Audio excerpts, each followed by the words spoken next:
I still hear the sharp click of the zipper when I think back to that morning at the airport. One loud gasp behind us, a finger pointed at my dad's bag, and a stranger's voice sliced into the hum of the terminal. That shouldn't be allowed on a plane. I had no idea that one sentence would change how TSA treated our family forever. We weren't late. We weren't rushing. Everything felt unremarkable as we walked into the terminal, one of those painfully ordinary travel mornings where everyone looks tired but is pretending not to be. My dad moved slowly, as he always does, one hand on his carry-on and the other steadying himself. Inside that bag was his tracheostomy kit, clean, sealed, essential, life-sustaining. We'd flown with it countless times without incident. Then she appeared. No HOA badge, no official title, but she carried the same posture, the same stance, the same permanent aura of moral authority. Late 50s crisp jacket, lips pressed tight like she'd been waiting all day to catch someone in the act of wrongdoing. She hovered behind us in line, close enough that her perfume hit before her voice. Leaning forward, she said, loud enough for 3 TSA lanes to hear, "Is that medical equipment?" I nodded automatically, already annoyed. "Yes, it's my dad's." She ignored me. Leaning past, she stared at him, not at his face, but at the bag, as if it personally insulted her. "I don't think you're allowed to bring things like that through," she said. "Looks dangerous." My dad froze first. Not fear, not embarrassment, just tense, rigid shoulders, like a kid caught doing something wrong in class. I stepped between them and said calmly but firmly, "It's a tracheostomy kit. TSA approved.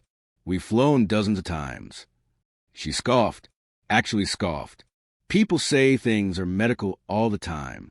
I'm going to flag it anyway," she thought. Before I could respond, she waved down a TSA officer, pointed at the bag, whispered something, and crossed her arms. Mini twist number 1. The officer didn't look at us like criminals. He looked tired. Then his gaze fell to my dad's neck, the trach tube visible, unmistakable. "What seems to be the issue?" he asked. She launched into it. "That bag has equipment that could be used as a weapon. Tubes, metal, fluids. He shouldn't be allowed. He needs it to breathe." The officer cut in gently. Her face tightened. Well, how was I supposed to know that? That's when another officer arrived, followed by a supervisor. Suddenly, the line wasn't moving around us. We were the line. Phones came out. Passengers stared. My dad's hand shook. I felt that rush of rage that makes your ears ring. I said louder than I intended, "He survived throat cancer. That kit keeps him alive. You don't get to report his lungs." She snapped back immediately. "If he's that fragile, maybe he shouldn't be flying." That sentence landed like a slap. Mini twist number 2. The supervisor turned fully toward her. "Ma'am, step aside." She blinked. "Excuse me?" The supervisor repeated, firm, "We need you to step aside." Her confidence wobbled for the first time. Meanwhile, another officer knelt at eye level next to my dad, speaking softly. Did he need water? Want to sit? Prefer a private screening area? I watched the power dynamic flip, in real time. His bag wasn't ripped open, not swabbed aggressively. It was treated like what it was, vital medical equipment. One officer even said quietly, "I'm sorry you had to go through that. That shouldn't have happened." Behind us, Karen's voice grew shrill. "I don't consent to being searched like this." Mini twist number 3. She was now being fully screened. Shoes off, bag emptied. Pockets checked twice, carry-on open inch by inch. Every glance, she shot our way, accused us of theft. The supervisor returned to us and handed my dad a small laminated card. "Show this at the checkpoint next time. You won't need to explain yourself again." I looked down. Medical pre-check. Lifetime, no expiration. My dad's eyes glistened. He didn't cry, but his voice cracked when he whispered, "Thank you." As we gathered our things, the supervisor added quietly, "What she did was not okay. False reports are taken very seriously." I glanced back. Karen stood barefoot on the cold floor, arms flailing, jaw clenched, watching officers go through every item she owned. For the first time since the cancer, since surgeries, since all the stares. My dad walked forward without apologizing, just breathing, just moving. We thought it was over once we cleared security. That was our mistake. Rolling toward the gate, I felt that prickle of unease, the kind that says someone is still watching. My dad clutched his pre-check card, like it might vanish if he loosened his grip. I scanned the crowd, expecting her to disappear into the chaos. She didn't. She reappeared near the boarding area, shoes back on, face flushed, eyes locked on us like we'd stolen something. Marching to the counter, she slammed her boarding pass down harder than necessary. "I need to report those people," she said, pointing directly at us. No hesitation. No shame. The gate agent didn't even glance at us. Checked the screen. Then at Karen. Then back at the screen. "Ma'am, TSA already cleared them multiple times." "That doesn't mean it's right." Karen shot back, voice raised, drawing attention. "My husband is a veteran. I know security."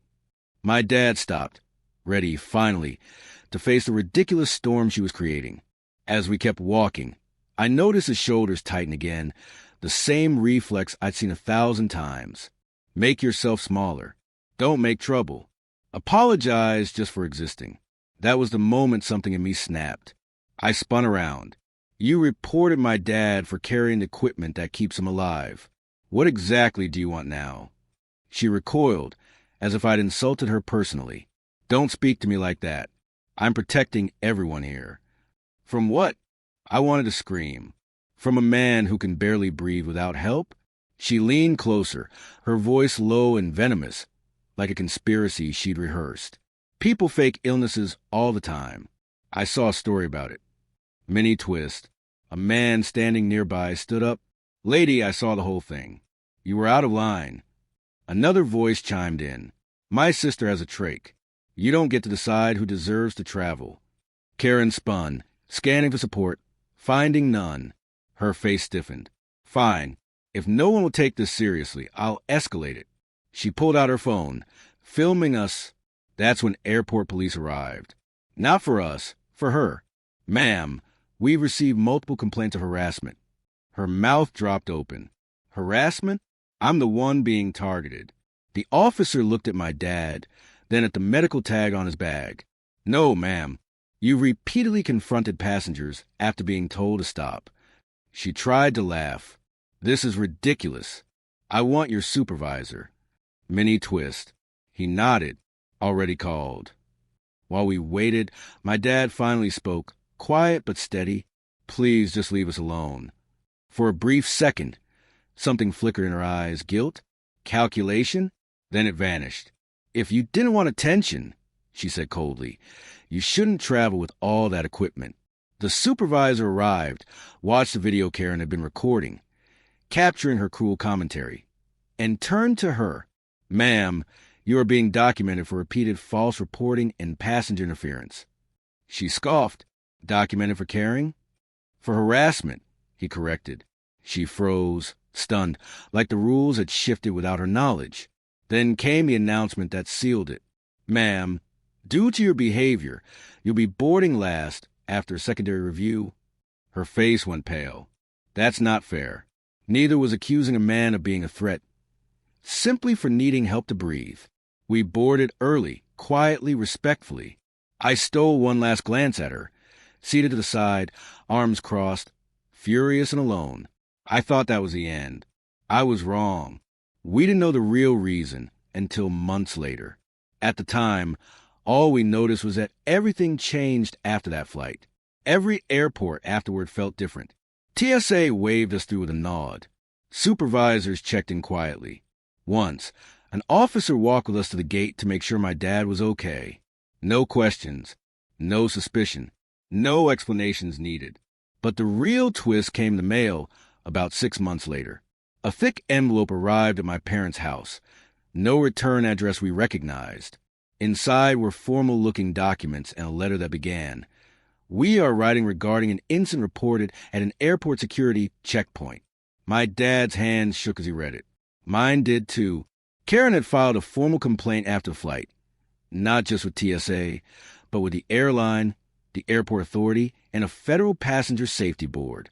She claimed my dad endangered travelers, that TSA failed in their duty, and that she had been retaliated against for speaking up. She didn't stop there. She attached screenshots, statements, and one thing she never expected anyone to see: her reason. Buried in the complaint was a paragraph explaining why she was so fixated on medical equipment. Years ago, her brother had died, not from an accident, not from an attack, but from refusing medical care. He had a tracheostomy after surgery. He hated it, said it made him weak, embarrassed, stared at. One day, he didn't carry his emergency kit, and he didn't survive. Instead of grief, she chose blame. She blamed the equipment, its visibility, the inconvenience, the reminder that bodies fail. And when she saw my dad alive, traveling confidently with his life-saving kit, it cracked something inside her that she had never faced. The letter explained everything. Why TSA didn't dismiss her complaint, why they reviewed every second of footage, why they investigated fully. At the end, they added a permanent note on my dad's file, not just clearing him, but formally recognizing him as a protected medical traveler. Lifetime medical pre-check wasn't a reward, it was a statement. What Karen did crossed a line, so clearly it changed protocol. The letter concluded, due to the severity of the false reports, the reporting party would now be on a behavioral monitoring list and subject to enhanced screening for all future flights. Enhanced screening every time. The irony hit me like a punch. She spent her life policing others, and guaranteed she would never pass quietly through a public space again. I asked my dad how he felt after reading it all. He was quiet for a long moment, then said simply, "I wish she had talked to me instead of pointing at me." No anger, no victory lap, just sadness for her and relief for himself. The real payoff wasn't seeing Karen get searched. It was seeing my dad stop shrinking. Now, when we travel, he doesn't rush through security. He doesn't hide the bag. He doesn't apologize. If someone stares, he meets their eyes. That day taught him something no cancer survival lesson ever had. Needing help doesn't make you a threat. And sometimes, the people who shout the loudest about safety are running from their own ghosts.